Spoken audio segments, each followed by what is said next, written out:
The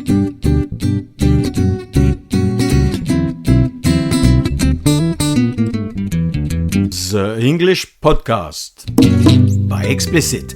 Hello and welcome to the episode. I'm Lawrence. Australians refer to them as crocs.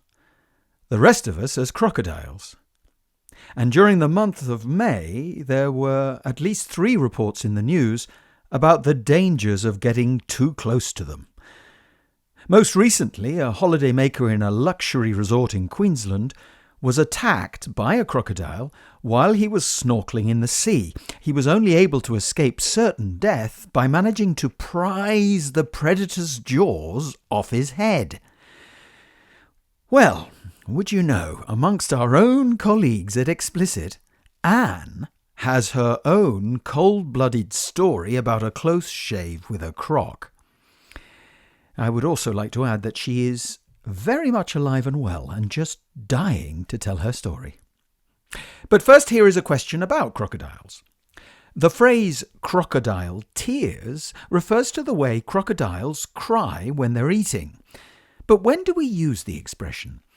Does it describe A, being so hungry you feel reptilian, B, eating far too quickly without even chewing, or C, crying when you're not actually sad or sorry? Well, we'll give you the answer at the end of the episode.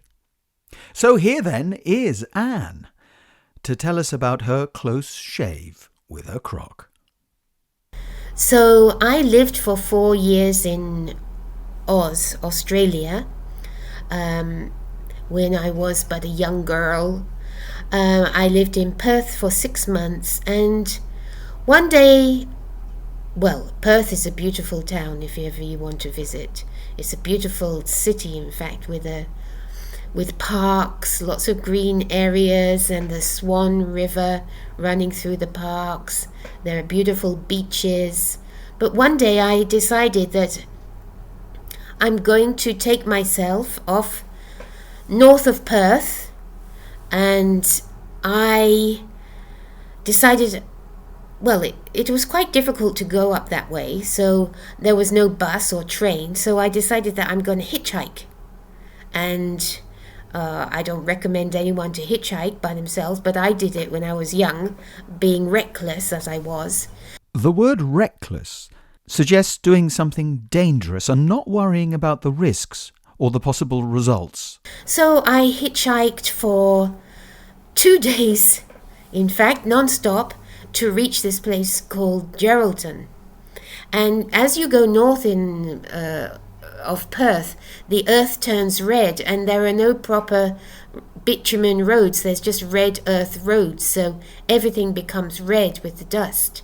So I reached this small town, and it was more like a village, about 2 days from Perth, and it was so hot, and there was not even a hotel, and I decided that I was going to stay in the only place that was available, which was a tin shack.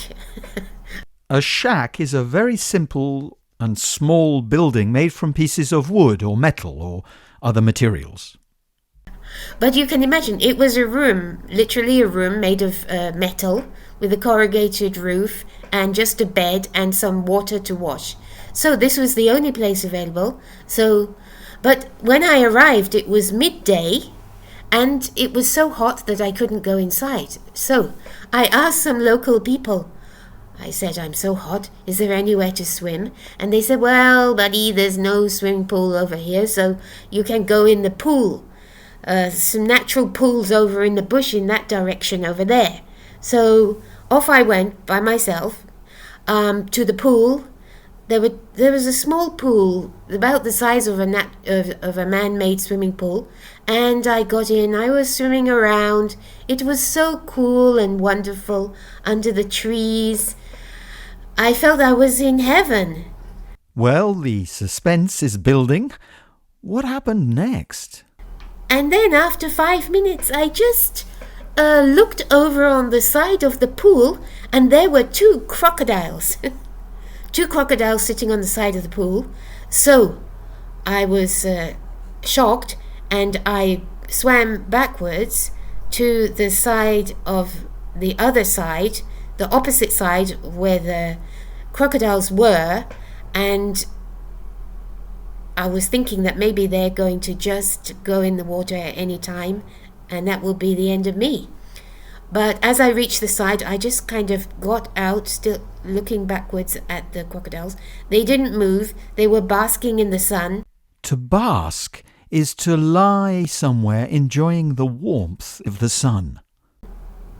And me, I hightailed it out of there. I went back to my room, even though it was really hot. And even now, I think that, well, I'm lucky to be alive. So I have to appreciate every moment. Wise words indeed from Anne there. Let's come back to our question, which, if you remember, was about when we use the expression crocodile tears. Is it to describe A, being really hungry, B, eating very quickly, or C, crying when you're not sad or sorry? Well, crocodile tears refers to the way, as they swallow, that air enters the tear ducts of crocodiles, causing them to water, making them appear to cry even though they are not. So the answer is C. Crocodile tears describes fake tears of someone who is pretending or being insincere. Please tune in again in 2 weeks' time for our next podcast, in which Desiree tells us about the Kruger National Park in South Africa. Thanks for listening, and bye for now.